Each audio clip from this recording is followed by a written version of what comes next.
sesuatu, Mas. Kita ingin maju, tapi kita membuat orang lain mundur. Kalau kita ingin maju, dorong orang lain maju sehingga energi dia itu mendorong kita maju juga. Makanya sering guru katakan, salah satu cara agar apa yang kita harapkan terjadi, syukuri apa yang orang lain dapatkan terlebih dahulu. Syukuri? Apa yang orang lain dapatkan terlebih dahulu yang bersifat kebaikan. Oke. Maka kebaikan itu akan menjalar ke dalam Akan usaha menular Anda, gitu ya? ke dalam usaha Anda. Oke. Berarti kalau misalnya kita ini mau jualan obat, Guru, Iya, mau jualan vaksin gitu iya. ya, teror dulu dong masyarakatnya dengan ketakutan gitu Ya, kira-kira ya. kan begini, Mas. Kita percaya bahwa sesuatu yang mengakibatkan kita sakit yaitu adanya ancaman. Kalau sudah ancaman itu datang, kalau ancaman itu masuk ke pikiran orang sehingga orang berpikir terus, sehingga dia kehilangan kemampuan untuk berpikir realistis, maka dia dipastikan organ tubuhnya terkena serangan dia. Jantung kah, ginjal kah, gula kah, paru-paru kah, itu semua penyakit-penyakit yang diakibatkan oleh rasa senang yang menghilang. Sekarang kita uji. Pasien guru, rata-rata yang datang dengan keluhan-keluhan seperti itu, guru tanya, Bapak punya rasa senang enggak? Hilang rasa senangnya, Mas. Jadi guru katakan, Bapak untuk pertama kalinya, agar Bapak tidak terus mengeluarkan uang untuk berobat, lakukan naturopati. Naturopati itu adalah salah satu langkah yang diizinkan oleh semesta untuk kita menyembuhkan diri. Caranya apa? Kalau Bapak tahu Bapak kehilangan rasa senang, mulai belajar menyenangkan pikiran dengan cara apapun. Selama Anda senang pikirannya, pelan-pelan, perlahan-lahan tubuh Anda akan memperbaiki dirinya. Karena tubuh kita ini maha pintar, maha hebat. Dia bisa memperbaiki, dia bisa berkembang, dia bisa memperbaiki apapun yang rusak. Itu, Mas. Jadi segalanya tergantung pada perspektif kita, kecerdasan kita, kemampuan kita mengelola pengetahuan yang kita miliki. Nah, itu yang guru katakan tadi, kadang-kadang orang tidak tahu dirinya tahu. Tidak tahu dirinya bisa menyembuhkan diri. Sedikit sakit lalu mencari praktisi. Ya kalau yang didatangi praktisi yang cocok. Kalau yang tidak cocok bagaimana? Yang membuat dia malah tambah terpuruk, kan itu banyak, Mas. Jadi seperti itu, Mas Indra. Nah, kalau misalnya ini bagaimana sih caranya senang ketika kemudian habis ditipu orang gitu, Guru? Gini, Mas Indra, harus disadari. Ikhlaskannya gimana Gini, gitu? bagus, pinter nanya. Jadi gini, orang senang itu, Mas, salah satunya adalah karena dia punya rasa syukur. Kalau Anda ketipu, yang pertama Anda lakukan jangan menyimpulkan bahwa hidup Anda selesai. Kenapa? Karena setelah Anda tertipu, seharusnya Anda pikir bagaimana Anda mengembalikan semua yang hilang dari hasil tipu itu. Lalu Anda munculkan pikiran-pikiran positif. Karena mau Anda bunuh diri pun, Anda tetap ketipu. Mau Anda gantung diri pun, Anda tetap ketipu. Lalu kalau Anda orang positif agar memunculkan rasa senang, sadari bahwa di dunia ini hidup itu tidak bisa disimpulkan detik itu. Anda punya kesempatan lebih baik. Bukankah dalam hukum metafisika dikatakan barang siapa ingin meniatkan sesuatu yang baik, maka ada 1000 jalan yang akan dibuka oleh semesta. Jadi dunia ini selalu ada jalan keluar, di mana ada niat, di situ jalan itu terbuka, Mas Indra. Jadi kalau Anda ketipu, hal pertama jangan putus asa, lalu jangan menyimpulkan, aduh hidup saya telah berhenti. Jangan, Anda punya kesempatan. Karena kita tidak pernah tahu, Anda ditipu untuk mengurangi harta Anda, tapi yang diselamatkan justru nyawa Anda.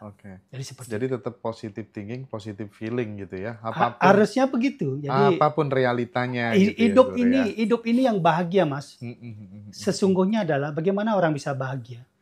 Orang yang bahagia itu adalah orang yang mampu menerima kenyataan dengan apa adanya. Kenapa orang tidak bahagia? Karena dia tidak mampu menerima kenyataan seperti apa adanya. Jadi seperti itu. Lalu kenapa orang setelah menerima kenyataan di hidupnya tidak berubah? Karena dia protes pada apa yang terjadi. Tapi kalau dia memahami secara filosofi bahwa itu adalah perjalanan panjang, itu sebuah proses. Jika buruk yang muncul duluan, maka baik berikutnya. Itulah proses. Tapi jika baik yang Anda alami duluan, kadang-kadang buruk akan menyusul di belakangan. Itulah proses. Karena di dunia ini tidak ada yang namanya kepastian. Selalu begitu. Selalu ada perubahan. Karena di dunia ini yang paling tetap, paling kekal adalah perubahan itu sendiri. Nah, satu pertanyaan di segmen terakhir ini, Guru, sebelum kita break.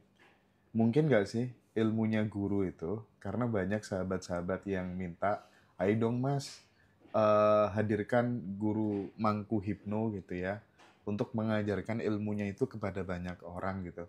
Mungkin nggak sih kita ngumpul bareng-bareng satu kelas gitu untuk ditransformasikan ilmu itu disebarluaskan Ya, gitu, Guru? pertanyaan bagus, ide bagus, karena sesungguhnya ilmu jika tidak disebarkan dia akan menjadi racun bagi tubuh kita, bagi pikiran kita.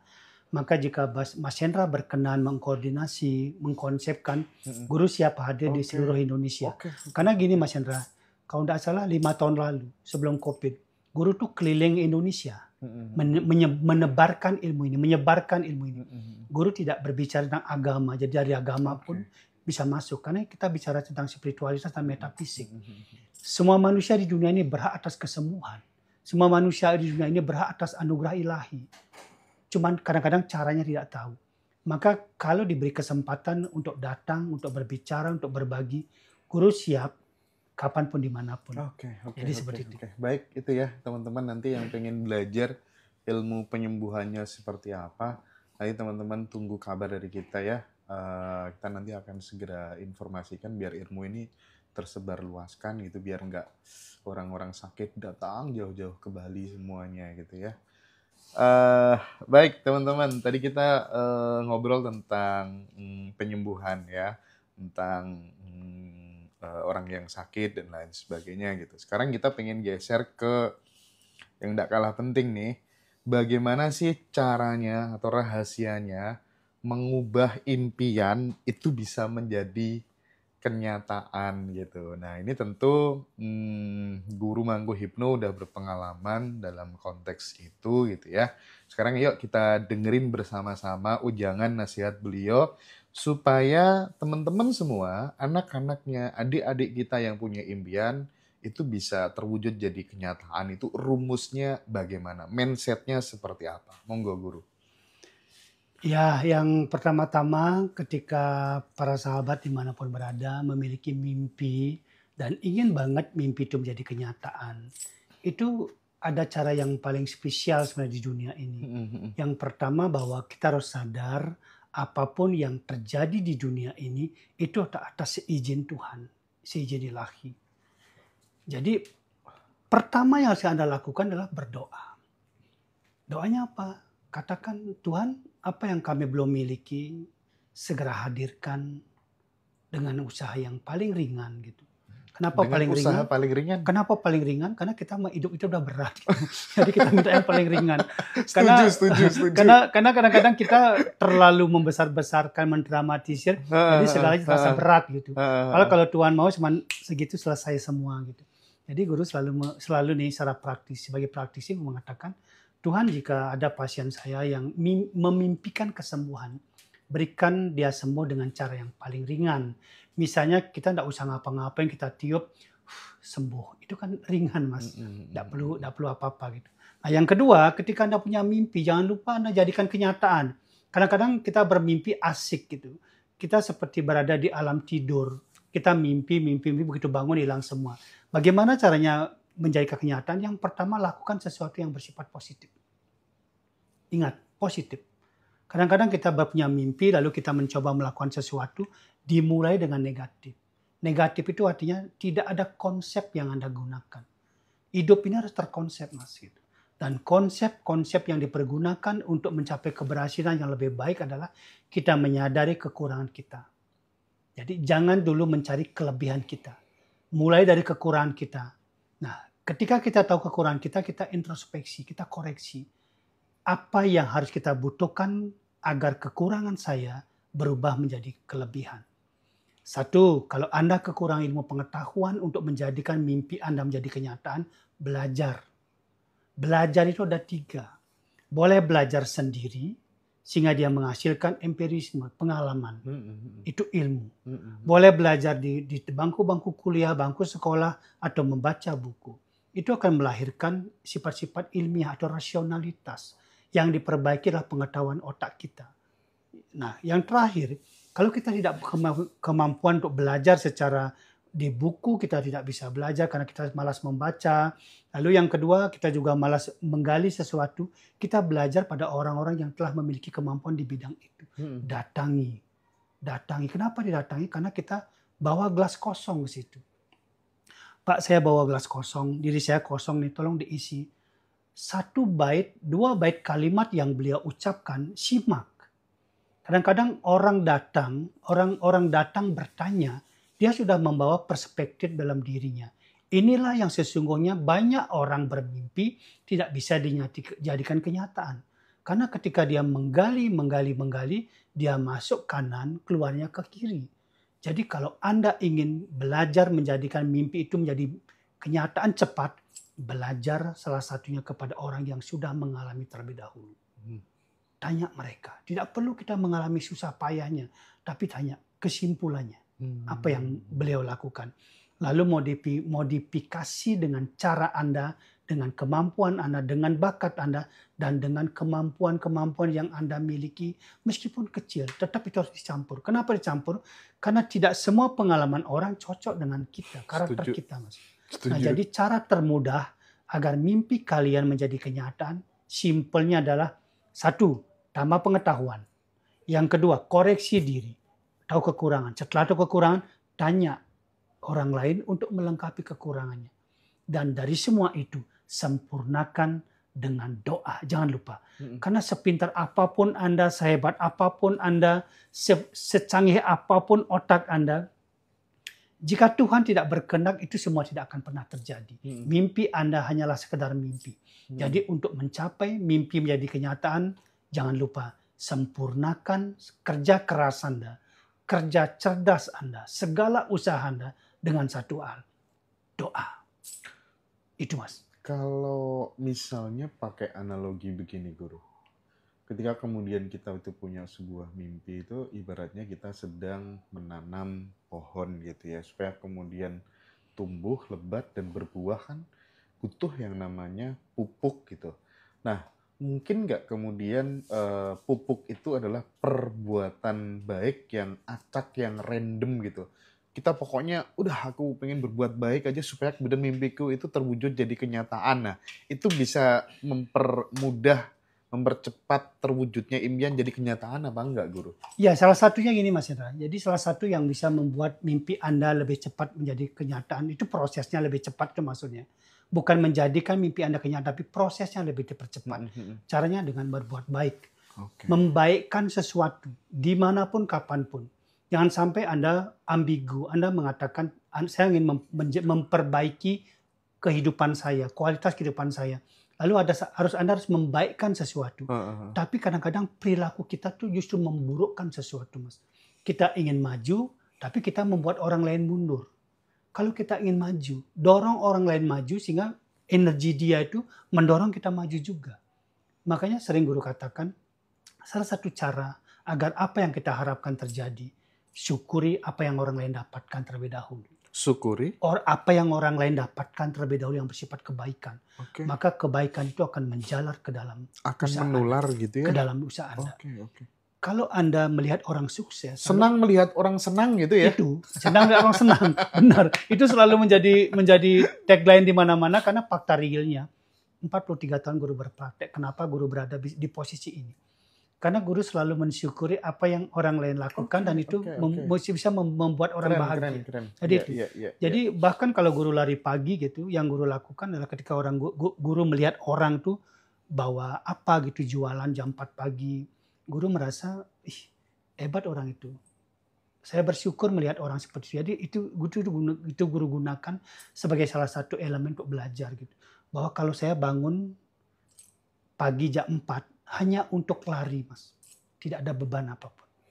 Teman-teman saya yang saya lihat tuh jam 4 pagi mereka bangun bukan lari, mereka jualan. Berarti mereka beban. Lalu apa alasan saya tidak bersyukur untuk mereka? Sama dengan begini, Mas. Jadi kenapa seringkali orang-orang itu susah banget mencapai kemajuan dalam setiap usahanya? Karena dia berpikir dia tidak ada hubungan dengan makhluk lainnya. Karena sesungguhnya setiap apa yang ditampilkan oleh Tuhan di mata kita, itulah cara Tuhan mempercepat proses Anda. Setiap sesuatu yang Anda rasakan, situasi yang Anda rasakan, itulah cara Tuhan mempercepat prosesnya. Karena dalam setiap hal, setiap menit, setiap detik, Tuhan telah menebarkan ribuan jalan untuk Anda mencapai mimpi menjadi kenyataan. Tapi Anda tidak mengambil kesempatan itu, seolah-olah Tuhan itu menutup jalan Anda. Lalu Anda mengeluh, Tuhan saya sudah berusaha. Ternyata ada banyak peluang yang Anda lepaskan. Contohnya ketika ada orang meminta-minta, itu seringkali kita berpikir, kamu masih sehat, masih kuat, kerja dong. Dan kadang kan tidak seperti itu, Mas. Jadi kita melihat situasi, kondisi, tiba-tiba nongol. Kadang-kadang tiba-tiba menghilang begitu saja. Artinya apa? Seringkali kita salah menerka gitu. Bahwa Tuhan ingin kita melakukan sesuatu yang baik, seperti yang Mas Hendra katakan, tapi kita tidak mengambil kesempatan itu. Lalu kita menyalahkan situasi dan kondisi, Mas. Itu. Jadi harus koreksi. Mulai sekarang, saran guru telah menyelamatkan teman-teman yang sempat mengalami keterpurukan dengan cara paling sederhana. Apa? Pandai bersyukur. Pandai bersyukur. Semiskin-miskinnya Anda, Mas. Semiskin-miskin orang di luar sana. Ada 5 yang harus disyukuri. 4 yang utama, namanya 5W. Di metafisika namanya 5W. Yang pertama, jangan Anda merasa menderita saat Anda masih mampu menelan makanan. Namanya wareg. Keren. Yang kedua, jangan Anda berhenti bersyukur saat Anda masih memakai pakaian. Iya. Oke. Kecuali Anda tidak berpakaian, Anda telanjang, Anda tidak bersyukur. Yang ketiga, selama Anda punya tempat berteduh, mau di kolong jembatan pun, Anda harus bersyukur. Yang keempat, selama Anda bisa menikmati tubuh Anda masih bergerak, tangan Anda masih bisa begini, mata masih bisa menoleh. Apalagi anugerah Tuhan yang engkau dustakan. Dan yang terakhir, selama Anda punya nama baik, Anda akan terangkat ke level lebih tinggi dalam kehidupan Anda. Jadi ada 5W ini yang mengukur apakah kita menderita atau tidak. Jangan Anda mengaku menderita tapi Anda tidur dengan spring bed yang empuk di rumah. Jangan Anda mengaku menderita tapi yang Anda makan masih makanan yang normal dibandingkan dengan orang lain. Jadi sesungguhnya rasa syukur itu yang membangun jiwa kita menjadi pribadi-pribadi yang matang secara konsep-konsep harta, Mas. Jangan berharap harta kalau jiwa kita ini tidak siap. Karena kalau tidak siap, harta itu akan membunuh Anda. Dan satu hal lagi, pesan dalam metafisika. Jangan Anda mengejar sesuatu yang tidak Anda bawa mati. Jangan Anda mengejar mati-matian sesuatu yang tidak Anda bawa mati. Jangan Anda membela sesuatu yang mati-matian yang tidak akan Anda bawa mati. Dan jangan Anda melakukan sesuatu mati-matian jika itu yang tidak Anda bawa mati. Itu konsep metafisika. Prinsipnya jangan mati-matian mengejar sesuatu yang nggak dibawa mati. Gitu ya. Itu. Jadi tidak ada alasan dong meskipun orang itu lumpuh, nggak bisa duduk, nggak bisa berdiri, untuk kemudian hatinya tidak bersyukur. Nggak ada alasan. Sebenarnya di dunia ini tidak ada alasan apapun selain rasa syukur diperbesar. Gitu. Lalu kenapa pasien guru yang lumpuh bisa berjalan, yang buta bisa melihat? Itu hanya satu hal. Karena mereka dibangkitkan rasa percaya dirinya bahwa selalu di dunia ini masih ada yang tersisa dari apa yang diambil oleh ilahi. Jika harta Anda diambil, napas Anda masih disisakan. Jika Anda berada di rumah sakit saat ini karena Anda sakit, ada tubuh Anda yang tersisa. Keluarga Anda disisakan. Orang-orang tercinta disisakan. Orang-orang memberi perhatian, memberi doa pada Anda. Jadi Tuhan itu pinter. Di dalam penderitaan Anda yang paling menderita sekalipun, selalu ada sisa-sisa tertentu yang disisakan oleh Tuhan untuk menjadi penyelamat bagi jiwa Anda. Sayangnya Mas, manusia punya ego. Dia merasa sendirian. Dia selalu menangis, Tuhan, saya merasa sendirian, teman-teman saya pergi semua. Maka secara ilahiyah Tuhan itu berjanji tidak pernah meninggalkan Anda dalam kondisi apapun. Maka napas itu akan selalu menemani Anda selamanya. Jadi kapan Tuhan meninggalkan Anda? Saat Anda sudah tidak bernapas lagi, Mas. Jadi seperti itu. Kalau pengalaman pribadi sih memang ketika kemudian sesuatu yang saya inginkan terwujud itu ketika getaran rasa, pikiran, perasaan saya itu penuh optimistis, keyakinan, kebahagiaan, tanpa ada keraguan sedikit pun gitu. Artinya bisa saya ambil sebuah konklusi begini guru, bahwa ketika misalnya mulut kita ini berdoa gitu ya, ingin mengubah nasib bla bla bla dan seterusnya gitu ya, tapi selama 24 jam yang muncul di dalam pikiran dan perasaan adalah kekurangan, keluhan, ya percuma dong itu. Intinya adalah rasa itu tadi guru. Itu pinter. Itu jadi Mas Hendra benar, kata-kata Anda mencerahkan banget gitu. Karena gini Mas Hendra, seringkali yang terjadi adalah seperti kata guru tadi, itu ada pertentangan. Ada ambigu dalam diri kita gitu. Seringkali kita mendua. Mulut kita mengatakan Tuhan izinkan saya memiliki sesuatu. Tapi Anda tidak mengejar sesuatu, tapi Anda justru membuang sesuatu. Jadi seringkali kita menyalahkan kondisi, situasi. Tolong mulai saat ini kalau Anda ingin memiliki sesuatu, yang pertama Anda lakukan adalah sadari bahwa terlalu sering kita berprotes kepada kondisi. Jadi kenapa Anda susah mendapatkan sesuatu? Karena Anda terlalu sering berprotes pada kondisi. Di dunia ini yang membuat seseorang gampang mendapatkan sesuatu, karena dia ngerti bahwa di dunia ini ada proses. Apa prosesnya? Prosesnya ada dua. Semua di dunia ini rencana itu dipengaruhi oleh dua hal, Mas. Yang pertama rencana manusia. Rencana manusia selalu baik, selalu merasa benar, merasa hebat, telah berusaha maksimal. Hasilnya apa? Nasib. Tapi di atas segala nasib itu ada Tuhan, ada rencana Tuhan. Yang sifatnya pasti kebaikan. Rencana manusia selalu ada ego di situ bercampur menjadi satu. Yang seringkali kalau gagal akhirnya terpuruk. Tapi rencana Tuhan yang disebut takdir, Mas, itu tidak ada buruknya. Mungkin saat kejadian Anda memikirkan itu keburukan. Tapi di lain waktu Anda akan menyadari bahwa kegagalan Anda saat ini, kebangkrutan Anda saat ini, sakit Anda saat ini telah menyelamatkan Anda di masa depan. Itu masalah waktu. Masalah ruang dan waktu. Lalu pertanyaannya, jika boleh saya meminta sekarang, kenapa tidak sekarang dihadirkan? Anda tidak boleh transaksional dengan ilahi. Karena Tuhan penguasa sang waktu. Disebut dengan dikala. Kapan kita membutuhkan lebih besar dari hari ini. Saat itu Tuhan akan mengizinkan terjadi. Itu Mas. Jadi jangan sampai kita kehilangan berjarak dengan Tuhan. Kehilangan kemampuan mengenali Tuhan. Tuhan itu selalu maha baik Mas. Tapi sayangnya kita selalu kadang-kadang cepat putus asa, cepat menyimpulkan. Seolah hidup Anda telah berhenti di detik ini. Di detik ini. Saat Anda gagal meraih sesuatu, Anda katakan, saya gagal. Seolah Anda berhenti di detik ini. Padahal nyawa Anda masih panjang. Itu artinya apa? Selalu ada kesempatan kedua yang Tuhan hadirkan. Jika Anda mau, maka kemampuan itu akan datang.